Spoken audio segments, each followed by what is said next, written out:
to our next story. This one is from TMZ. It says exclusive. Vanderpump Rules Raquel avoiding show's cameras, only shot once since Scandal broke. Vanderpump Rules fans hoping to see behind-the-scenes drama from Raquel's perspective on the cheating scandal might be disappointed. So far, she's barely speaking on camera, TMZ has learned. Sources close to production tell TMZ, show honcho scrambled to get camera crews together once we broke the news of the split and the drama that followed. They'd already wrapped for the season, but the new goal is to edit the so-called Scandal into later episodes. While we know Tom and Ariana Madix have been filming, including a scene they shot together in the hours after she found out he was cheating with Raquel, it hasn't been that way with Raquel. Our sources say she's only filmed one scene since the drama broke, a scene with Tom at her apartment in North Hollywood. Since then, she's been staying with family members in hopes things would die down. Okay, before we get into that, let's break this down a scotch, okay? Number one, it still remains to be seen if Raquel is actually going to be on the reunion. There have been multiple stories. One story is that she's going to come by Zoom because of the restraining order she has against Sheena. And then one story is that she's not sure she's going to show up at all. Okay? Also, what I also wanted to talk about was this line in the article. At her apartment in North Hollywood. Since then, she's staying with family members in hopes things would die down. Okay. Now, they're saying that she's staying with family members. This is the thing. These family members are, I think, probably her dad and maybe her mom in that situation. Because don't forget, there was the Dumas blind item that came out that said that her family and her parents wanted her to quit the show. They wanted her to quit the show, get the, quote, help that she needed, and to come back home. So maybe that's a big reason why, you know, she's not filming as much and she's spending time with family. It seems like they're the ones with the money. They're the ones who hired the legal team that she has, the legal team that's sending cease and desist emails, the legal team that's doing these stupid restraining orders that are absolutely ridiculous and unnecessary. You know, it's the same legal team that used the strategy of the second PR team that fired her because she was fired. You know, if a PR team lets you go or drops you as a client, AKA that means you're fired. But her legal team used their same exact strategy because it was the same exact strategy that was also leaked by Dumas, right? So I think that's why she's not filming. Also, a couple of things. I think that both Tom Sandoval and Raquel overestimated and underestimated in this situation. One, I think they overestimated their own likability. I think they thought they were the coolest. You know, Raquel thought, finally, I'm the HBIC. I'm that it girl. I'm the new girl. I'm the new girl on the show. But not the new girl, but you know what I mean. She thought she was the new Stassi. You know, she was going to take over everybody else. Blah, blah, blah, blah, blah. She thought she was it. She overestimated her place. Tom Sandoval also overestimated his likability. We didn't actually really like him that much before. Maybe in your head, but you weren't, you know, I'm the number one guy in this group. I think he overestimated his own likability. And I think they underestimated Ariana's likability. I think that they thought that the two of them were superior to her. Like they were more likable, they were more famous, they were more this and or that. I think they really underestimated Ariana's likability, you know? Sure, she, you know, cheated with Tom, with Kristen a decade ago, whatever. We got to let some things go at certain points, right? I do think overall Ariana is very, very likable. You know, she's very cool, she's fun, she's doing her thing, all of that stuff. And I think they really underestimated what our investment in her would be. I also think that they underestimated not just their individual personalities as Tom and Raquel and as Ariana, but just the human experience of betrayal, embarrassment, humiliation, and shame. Because yes, it's happening to these three people and subsequently their friends and their family and fans. But overall, in the human experience, when you have one person who you kind of see as sort of long suffering, that's the Ariana type. Then you have the Tom that comes in who completely humiliates her publicly, dogs her out, cheats on her, betrays her, lies to her, doing all that weird stuff with the necklaces and having sex with Raquel in her home and all of that stuff.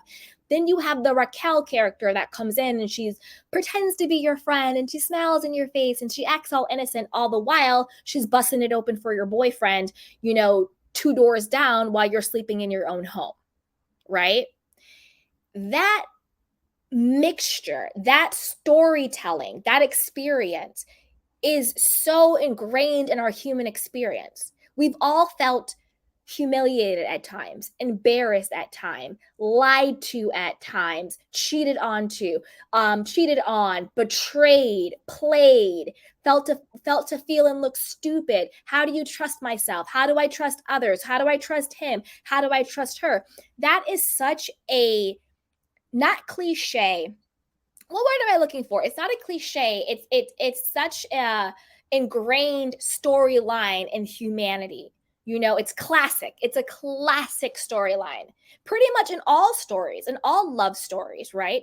There's always the heartache and the heartbreak, right? There's always those key players. And I think that they underestimated what our conscious response to something like this would be. And I think that's a big reason why this story has blown up the way that it did. Another reason why I think that this story has blown up the way that it did, because I was thinking about this. I was like, I get it. He cheated on her and that's really bad. And then they did all this really psycho stuff with like the necklaces and Halloween and having sex in the same house while she was there and it going on in the Tom Schwartz and Katie. I was like, I get it. Like, that's really psycho, but like, why is this story so huge? Like, it's on CNN and it's everywhere. Another part of me thinks that, and I want to know what you guys think about this. I want to know what you guys think. I also think that, America or, whatever collective consciousness you want to call this, I think we've been desperate, and I mean desperate, for some type of salacious story, gossip that really wasn't that deep. And I'm going to tell you what I mean by that. I think that we've had so much true tragedy going on, whether it's like victims with, Girardi and Jen Shaw, where there's like plane crash victims and there's orphans and there's elderly people being ripped of like their life savings, people going homeless, people want to take themselves out and losing everything. We have, mass, I don't know if I can say the word, like mass shootings, every other day. It's like in a mall, at a school, in the grocery store. There's the war in the Ukraine. There's just so much toxicity going on that I think that we kind of were craving something that was dramatic, that was kind of, salacious. But at the end of the day, the stakes just aren't that high. You know what I mean? At the end of the day, the stakes just aren't that high. Like, I love Ariana and my heart goes out to her, but she will get through this. As human beings, we've all had heartache. We've all been played. We've all been cheated on, all of that stuff. The way they did it was disgusting. But unfortunately, to be honest, the way they did it isn't like that's not the first time in the entire world where somebody's friend was busting it open for their boyfriend and they were doing weird stuff behind the scenes, right? Not the first time, won't be the last, right? So the stakes really aren't that high. Ariana's going to come out on top. Just like she said, what doesn't kill me better run. She's going to come out on top. We're going to love her. She has a sandwich shop. She has a great support system. She has our love and support. She has something about her, going on. She can now go out. She can heal from this, work on herself, go back, date a woman, date a man and a woman, do her thing. She will come out on the other side. I know right now it's really sad and depressing and hard, but that's just how heartache is. She's going to go through it, but she'll come out on the other side, So the stakes really aren't that freaking high. They're not. Rachel Raquel is going to go under the rock that she came from. Tom Sandoval is going to go. I'm not going to say what I thought. He's just going to go, I don't know, go tour the Lower East Side somewhere with his whack ass band that he pays for. Who knows? Who cares? The stakes really aren't that high. But it is a story that we all collectively can relate to. Either we've been through it, or we've supported somebody through it, or we've been one of the players, because there are some people who are like, leave Raquel alone, I've made mistakes in my life. It's like, we can still, kiki about Raquel, and you can still be okay for the time you cheated on someone, or you were the side chick, or you were the cheater. Like, it's fine. So I think that's a big reason why this blew up as much as it did. It's been nice. And I don't mean nice in a weird way. I mean it legitimately. It's been kind of nice to like have a huge story that everybody's talking about, that isn't like, this person is a racist, this person is a homophobe, this person sexually assaulted me, this person coerced me, this person has, a mistress that his friend is trying to pass around and exposing himself in a hotel, and is it trafficking, and dirty Diana Jenkins, and child this, and human this. It's been nice. You know what I mean? It's kind of been nice. But with that, you guys, I'm going to get off my high horse, and I want to know what you guys think. Put it down below. Why do you think this story blew up the way it did? And also, what do you think about Raquel? Do you think this is really just going to be the end of her? If she's not going to film, if she's not going to come to the reunion, if she's, being litigious and trying to sue people and do bogus restraining orders, how can she stay on the show? How can she stay on the show? You know what I mean? So put it down below. Let me know what you guys think. Stick around my candy canes. I'm going to take some of your candy cane questions and comments. But before I do that, you know what to do. Go ahead and like this video, subscribe to my channel, and hit the notification bell so you don't miss it when we go live. Also, be sure to share this with a friend, because a kiki is always better with community. And check out our description box down below and join our newsletter. It is 100% for free, and you get a lot of self-care and self-love content. So with that, you guys, go ahead and like the video. All right, I dropped the link in case anybody wants